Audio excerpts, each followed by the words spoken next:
नमस्कार दोस्तों, मैं नीतू बंसल आपका अपने इस यूट्यूब चैनल पर बहुत बहुत स्वागत करती हूँ। आज हम क्लास 6 के चैप्टर सेकंड का, जिसका नाम है आखेट खाद्य संग्रह से भोजन उत्पादन तक के पाठ आधारित महत्वपूर्ण प्रश्नों का विश्लेषणात्मक अध्ययन करेंगे। इससे पहले मैं इसी चैप्टर को बहुत विस्तार पूर्वक पढ़ा चुकी हूँ। इसका एक वीडियो इससे पहले मैं अपलोड कर चुकी हूँ। वीडियो उसको विस्तार से पढ़ाने के बाद फिर मैं ये प्रश्न उत्तर का जो है वीडियो ये लेकर आई हूँ, क्योंकि अगर आप लेसन के साथ साथ प्रश्न उत्तर भी साथ साथ करते जाएंगे तो आपके कॉन्सेप्ट जो है वो क्लियर होते चले जाएंगे। ठीक है।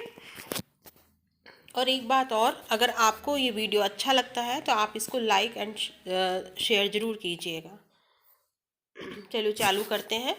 पहला ही क्वेश्चन है, निम्नलिखित पुरास्थलों में से किस स्थान से मनुष्य के आखेटक खाद्य संग्राहक होने के प्रमाण नहीं मिलते हैं। ध्यान दीजिएगा, प्रश्न कह रहा है आखेटक खाद्य संग्राहक होने के प्रमाण नहीं मिलते।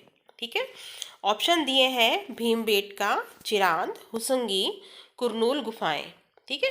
आप इनको सोचिए। मैप, भारत का जो मैप है, मैंने उस क्लास में भी आपको बताया था, जो इससे पहले वीडियो अपलोड करा था। अगर आपने मैप में इन स्थानों को, आपको ये पता है कहाँ कहाँ है, तो आपको इसका आंसर जो है वो ढूंढने में आसानी होगी। ठीक है। चलिए, इसका उत्तर आता है चिरांद। देखिए, चिरांद जो है वो एक नवपाषाण कालीन स्थल है। ठीक है। जबकि भीमबेटका, हुसुंगी और कुरनूल की गुफाएं जो हैं ये पूरा पाषाण पुरा स्थल है। ठीक है। भीमबेटका और ये जो है ये नर्मदा नदी के किनारे पर स्थित है, जबकि हुसंगी और कुरनूल की जो गुफाएं हैं वो तुंगभद्रा नदी के किनारे स्थित है। ठीक है।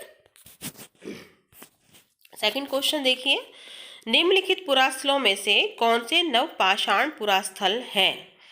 कौन कौन से हैं? ऑप्शन है मेहरगढ़, महागढ़ा, बुर्जहोम, कोल्डी हवा, दाउजली हेडिंग। ठीक है। ऑप्शन, इसमें आपको सही उत्तर चुनना है। ऑप्शन एक या दो दोनों हैं। ऑप्शन 2 4 और 5, ऑप्शन 3 4 5, या ऑप्शन 4 1 2 3 4 5। ठीक है। इनमें से आपको सही उत्तर जो है उसका चुनाव करना है कि इनमें से कौन कौन से जो स्थल है वो नवपाषाण पुरा स्थल है। आप सोचिए, उत्तर सोचिए। हम आंसर पर चलते हैं। इसका उत्तर है सभी, यानी कि मेहरगढ़, महागढ़ा, बुर्जहोम, कोल्डी हवा और दाउजली हेडिंग, ये पांचों के पांचों जो स्थल हैं ये पूरा पाषाण कालीन पूरा स्थल है। ये मैंने आपको इससे पहले जो मैप भी करा चुकी हूँ। दोबारा एक बार आप देखिए। ये जो मैप है ये आपकी क्लास 6 का सेकंड का ही बुक का ही मैप है। ये देखिए, पहले तो यहाँ से देखिए। इसमें देखिए, ये जो वर्ग वर्ग जो कारा करती है, वर्ग में जो है से ये सब नवपाषाणिक पुरा स्थल है। अब नीचे साउथ में देखिए कौन सा नवपाषाण है। साउथ में देखिए पय्यमपल्ली है, इधर हुल्लूर है। अब थोड़ा सा ईस्ट में आते हैं। देखिए, दाउजली हेडिंग ये कहाँ आता है? असम में। कई बार देखो, नाम ध्यान से सुना करिए आप, क्योंकि कई बार आपके वो मैच करने के लिए स्टेट आ जाती हैं कि ये जो स्थल है ये कहाँ पर स्थित है। जैसे दाउजली हेडिंग ये असम में है, चिरांद बिहार में है, कोल्डी हवा और महागढ़ा ये भी नवपाषाण पुरा स्थल है, वर्ग है ना, ये यूपी में पड़ते हैं। यहाँ पे कोल्डी हवा से आपको पता है कि चावल के प्राचीनतम साक्ष्य जो हैं वो यहाँ से प्राप्त हुए हैं। इसके अलावा मेहरगढ़ जो कि आपका कहाँ पड़ता है? पाकिस्तान में है। ठीक है, पाकिस्तान के बलूचिस्तान में पड़ता है। और बुर्जहोम ये कश्मीर में है। तो ये सारे जो स्थल हैं ये सब नवपाषाण पुरा स्थल है। ठीक है। चलिए आगे बढ़ते हैं। नेक्स्ट क्वेश्चन है, निम्नलिखित में से राख के साक्ष्य किस पुरा पाषाणिक स्थल से मिले हैं। भीमबेटका, कोल्डी हवा, हुसुंगी, कुरनूल की गुफाएं। इनमें से आपको सही ऑप्शन जो है वो चूज करना है कि कहाँ से राख के साक्ष्य प्राप्त होते हैं। आंसर जो है वो है कुरनूल की गुफाएं। कुरनूल की गुफाएं जो है ये कहाँ पर स्थित है? कुरनूल की गुफाएं। कुरनूल की गुफाएं ये आपकी आंध्र प्रदेश में स्थित है। और कौन सी नदी के किनारे स्थित है? तुंगभद्रा नदी के किनारे स्थित है। ठीक है। इन गुफाओं से राख के अवशेष मिले हैं। इससे स्पष्ट होता है कि पुरा पाषाणिक आरंभिक जो लोग थे वो आग से परिचित थे। हो सकता है वो आग का प्रयोग जो है मांस भूनने के लिए करते हों या फिर अपने बचाव के लिए करते हों, लेकिन वो किसी न किसी रूप में आग से परिचित थे। ठीक है, ये क्वेश्चन जो है बहुत बार पूछा जाता है, तो ध्यान रखिएगा आप। इसके बाद आता है कि निम्नलिखित में से कौन सा पूरा स्थल प्रागैतिहासिक शैल चित्रकला के लिए जाना जाता है? अमरावती, भीमबेटका, बाघ की गुफाएं और अजंता। ये 4 ऑप्शन हैं। इनमें से आपको सही ऑप्शन जो है उसको देखना है कौन सा है। ठीक है, चलिए उत्तर पर चलते हैं। उत्तर है इसका, कौन सा जो पुरास्थल प्रागैतिहासिक शैल चित्रकला के लिए जाना जाता है वो है भीमबेटका। और ये जो पिक्चर दिख रही है ये भीमबेटका से ही ली गई है, यानी कि भीमबेटका की पिक्चर है। इस प्रकार के शैल जो चित्रकला है, शैल चित्र यानी कि पत्थर पर ये चित्रकला ये चित्र बनाए गए हैं। ठीक है, तो इस प्रकार के जो चित्र हैं वो भीमबेटका में बनाए गए हैं। भीमबेटका जैसे कि मैं पहले भी बता चुकी हूँ, एमपी में है, मध्य प्रदेश में है और वहाँ नर्मदा नदी के घाट पर ये स्थित है। और भीमबेटका से जो चित्र मिले हैं, यहाँ पर शिकार के भी बहुत सुंदर चित्र जो मिले हैं हमें। ठीक है, इसके अलावा अमरावती जो है वो अपने स्तूपों के लिए जाना जाता है, जिसे शुंगकालीन या सातवाहन कालीन माना जाता है। जबकि बाघ की गुफाएं और अजंता की जो शैलकृत गुफाएं हैं वो मौर्य काल के बाद की हैं। ठीक है, ये बात ध्यान रखिएगा आप। ठीक है, चलिए नेक्स्ट क्वेश्चन है, निम्नलिखित पर विचार कीजिए। पुरापाषाण काल, मध्यपाषाण काल, नवपाषाण काल। क्वेश्चन क्या है कि उपयुक्त में से किस काल के औजारों को माइक्रोलिथ अथवा लघु पाषाण औजार कहा जाता है? किसको कहा जाता है? केवल एक, केवल दो, केवल तीन और या तीनों को ही कहा जाता है? किसको कहा जाता है? तो इसका उत्तर होगा मध्यपाषाण काल। आपको बताया था कि मध्यपाषाण काल के जो औजार थे वो आकार में छोटे थे बजाय पुरापाषाण काल के औजारों के। ठीक है, इसके अलावा यहाँ पर जो है हड्डी के भी औजार मिले हैं। और इस प्रकार से ये छोटे छोटे जो औजार हैं, इसीलिए इसको लघु पाषाण भी कहते हैं औजारों को। ठीक है, माइक्रोलिथ भी कहा जाता है। तो ये क्वेश्चन कई बार आ चुका है, इसको भी आप याद रखिएगा कि इस प्रकार के जो छोटे छोटे जो औजार हैं वो कहाँ पाए जाते हैं? वो मध्य पाषाण काल के औजार जो हैं पाए जाते हैं। ठीक है, इसके बाद है पुरापाषाण कालीन पाषाण औजारों के निर्माण के संदर्भ में निम्नलिखित कथनों पर विचार कीजिए। क्या है? पहला है कि पत्थर के इन औजारों के बनाए जाने का स्थान उद्योग स्थल, फैक्ट्री साइट है ना, कहलाता है, फैक्ट्री। दूसरा, पत्थर के औजारों के निर्माण में प्रयोग की जाने वाली तकनीक को दबाव शल्क तकनीक कहा जाता है। अब इसमें से सही कथन कौन सा है वो आपको चुनना है। क्या केवल एक कथन सही है या सिर्फ दूसरा कथन सही है या दोनों कथन सही हैं या फिर एक भी कथन सही नहीं है? क्वेश्चन को ध्यान से पढ़ें और उसका आंसर जो है आप सोचें। आंसर जो मैं बताती हूँ, इसका आंसर है दोनों, यानी कि पत्थर के औजार जिस स्थान पर बनाए जाते थे उस स्थान को उद्योग स्थल कहा जाता था। कभी कभी जो लोग थे इन स्थानों पर अधिक समय तक रहा करते थे। इसके अलावा जो हम बात कर रहे हैं दबाव शल्क तकनीक की, देखो ये 2 प्रकार की होती थी। ये होती किस आधार पर थी कि जो पाषाण जो उपकरण बनाए जाते थे इनमें 2 तकनीकें प्रयोग की जाती थी। एक दबाव शल्क तकनीक, दूसरी पत्थर से पत्थर टकराना। अब दबाव शल्क तकनीक क्या होती है, इसमें क्या होता था, इसमें क्रोड को एक जगह पे जो टिका दिया जाता था, ठीक है। फिर उस क्रोड पर किसी हड्डी या पत्थर से उस पर हथौड़े के जैसे, ठीक है, प्रहार करके उसमें से पत्थर से शल्क निकाले जाते थे, फ्लेक्स निकाले जाते थे, ठीक है। तो ये तो थी दबाव शल्क तकनीक। दूसरी तकनीक क्या थी, पत्थर से पत्थर टकराना। यानी कि इसमें क्या होता था, इसमें एक हाथ को जो है एक पत्थर को हाथ में पकड़ लेते थे और दूसरे पत्थर को, जैसे अपन हथौड़ी चलाते हैं ना, इसी प्रकार से दूसरे पत्थर से हथौड़ी की तरह उस पर चोट करके उसके शल्क या जिनको इंग्लिश में फ्लैक्स बोलते हैं, उनको निकाला जाता था, ठीक है।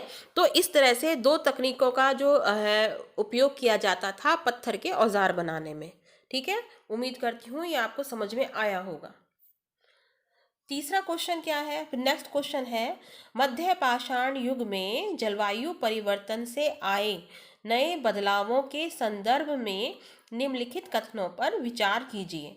पहला, बदलावों से तापमान में वृद्धि हुई और घास के मैदान विकसित होने लगे। दूसरा, इसी काल में मछली भोजन का महत्वपूर्ण स्रोत बनी। कब की बात कर रहे हैं हम, मध्य पाषाण युग की बात कर रहे हैं, ठीक है। तीसरा, गेहूं और धान जैसे अनाज प्राकृतिक रूप से उपजाए जाने लगे, ठीक है। अब इनमें से कौन सा कथन जो है वो सही है, किसके संदर्भ में, मध्य पाषाण युग में जो जलवायु में परिवर्तन आए, वो किस प्रकार के जो बदलाव हमें देखने को मिले, घास के मैदानों के रूप में मछली जो है वो भोजन का महत्वपूर्ण स्रोत बनी, और गेहूं और धान जैसे जो अनाज है वो प्राकृतिक रूप से बात कर रहे हैं, कृत्रिम रूप से नहीं कह रहे, जो आजकल उपजाए जाते प्रकृति के उसमें है ना, ऑटोमेटिकली जो चीजें उग रही हैं। अब इसमें कौन सा कथन सही है, केवल एक, केवल दो और तीन, या फिर तीनों। आंसर है इसका तीनों। देखिए, अपन ने जब ये चैप्टर पढ़ा था तो इसमें ये चीज़ डिस्कस करी थी कि मध्य पाषाण काल वो काल था जिसमें जलवायु में परिवर्तन जो है वो देखने को मिलते हैं, और ये घटना घटती है लगभग, ये जो बात कर रहे हैं हम, ये है लगभग 12,000 वर्ष पूर्व की, ठीक है। तो 12,000 वर्ष पूर्व से ही हम मानते हैं, जो एनसीईआरटी की आपकी बुक में है, कि मध्य पाषाण काल जो है वहाँ से स्टार्ट हो गया था, ठीक है। तो और जैसे जैसे तापमान में वृद्धि हुई वैसे वैसे घास के मैदान जो थे वो बनने लगे, और घास के मैदान जब बढ़ने लगे तो घास पर जो निर्भर रहने वाले जो जीव थे उनकी भी संख्या बढ़ने लगी। और यही वो समय था, क्योंकि गर्मी बढ़ रही है वातावरण में, तो मछली जो है वो भोजन का महत्वपूर्ण स्रोत बनने लगी।